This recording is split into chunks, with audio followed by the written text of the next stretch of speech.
welcome to Citizen 737, to my home cockpit in Munich. I wanted to share with you a slightly different guide how to build your X-Plane 737 home cockpit. There are many great resources around, many nice channels and videos on how to build your own panels, how to construct your own wooden shell structure. That's all great, and I have greatest respect for the builders such as Thomas or Mickey's Flight Deck YouTube channel.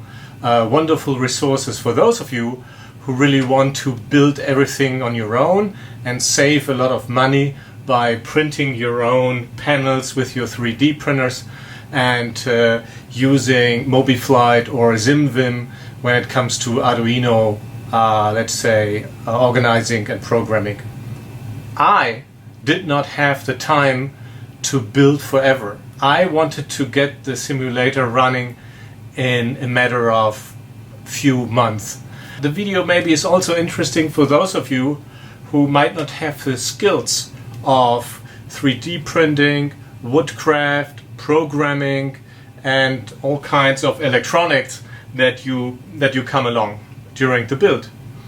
So in the first episode I will cover a bit about the avionics, because I saw so many questions around how do I get the instruments, the primary flight display, the navigational displays, the ICAS systems on, and of course also the CDU on separate screens, because you cannot simply drag them over from X-Plane.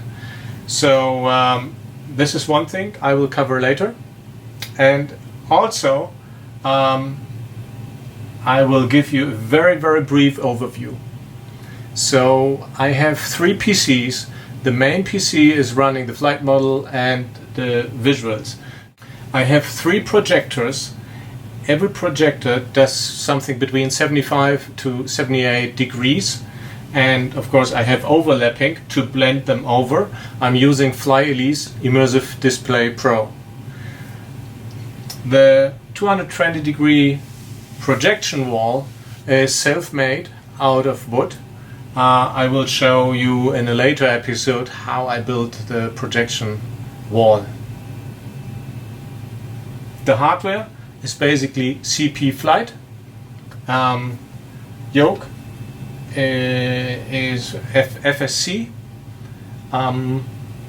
Make sure you get a proper yoke. The yoke adds a lot of immersion to your Zim, and it's so important that it has a proper feel, even though it's passive. The next tip I have for you: don't buy under pressure. Check the market. See if you can acquire second-hand components. I use quite a bit of second-hand gear. The pedestal, the MCP, the overhead, I was able to purchase second-hand. So put fuel in your car and just go where it takes to pick up the devices, the pieces, and the more effort you show on this end, the better your savings will be. You typically save around 30% on quality items, I think. Thanks to Paolo and CPflight, we were able to actually further develop a very nice native plugin that Jörg Bliesner had already done for the MCP. And so step for step the other components of the 737 panels were added to the plugin. And by that I would just save tons of time and be able to build this simulator in 11 months. I thought I could build it in 3 to 4 months, but of course that was really naive, as alone the blending of the projectors is something that takes several weekends and at least 3 to 4 attempts. I would also love to thank Thorsten Büttner and Florian Ernenputsch. You guys helped a lot, and if I have one recommendation and ask for newbies, for guys who want to start to build your own home cockpit with X-Plane, maybe a 737, please search the groups on Facebook, search the threads on xplane.org. Just don't simply ask your question, but search through the valuable content that is already there. If you have a question on multi-monitors or on the avionics or on the PC or anything, just search those groups and you find tons of information. So what you see here is ZHSI, started by Andre Els, currently under great further development by Duncan White, alias Pikitanga. And if we have a quick look at it, I've installed it on my main avionics machine, which drives 7 displays. 3 displays from the main board and 4 from an NVIDIA 980 board or something like that.